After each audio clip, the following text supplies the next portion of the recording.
Hello friends, आज आपण बनवूया कोळंबीचा सुका रस्सा। त्यासाठी लागणारे साहित्य आहे कांदा, टोमॅटो आणि कोकम आणि आपल्याला कोळंबी घ्यायची आहे सोलून। कोळंबी चांगली धुवून साफ करून आणि त्याचा धागा काढून घेतलेला आहे। आता तेल गरम करायला ठेवूया आपण। तेल चांगलं गरम करून घ्यायचं आहे।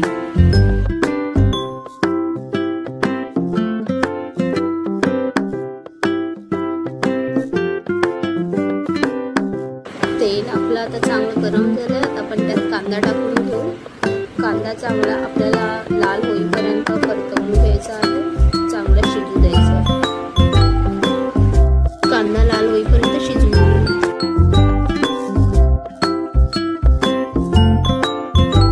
कांदा लालसर झालेला आहे, शिजलेला आहे। त्यात टोमॅटो टाकून घेऊ। टोमॅटो पण आपल्याला चांगला परतवून घ्यायचा आहे आणि शिजवून घ्यायचा आहे।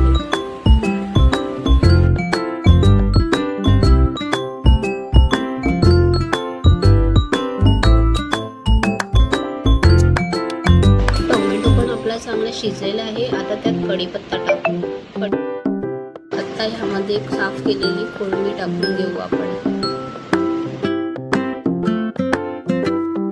कोळंबी चांगली परतवून घेऊ। चवीप्रमाणे लाल तिखट टाकून घेऊ। त्यानंतर थोडीशी हळद टाकून घेऊ। धने पावडर टाकून घेऊ आणि हळद टाकून घेऊ।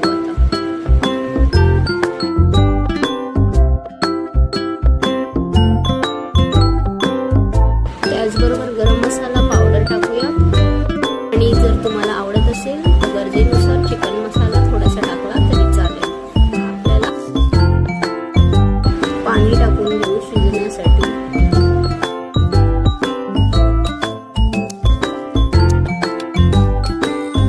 कोळंबीचा रस्सा चांगला शिजवून घेऊयात। त्यात थोडं मीठ घालूया चवीप्रमाणे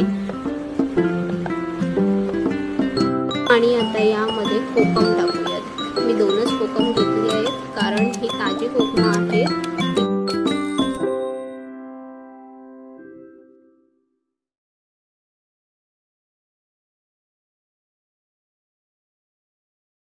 पुन्हा शिजवून घेऊ। आता आपला कोळंबीचा रस्सा रेडी आहे सर्व करण्यासाठी। चमचमीत आणि झणझणीत असा कोळंबीचा रस्सा आपण गार्निश करून घेऊ।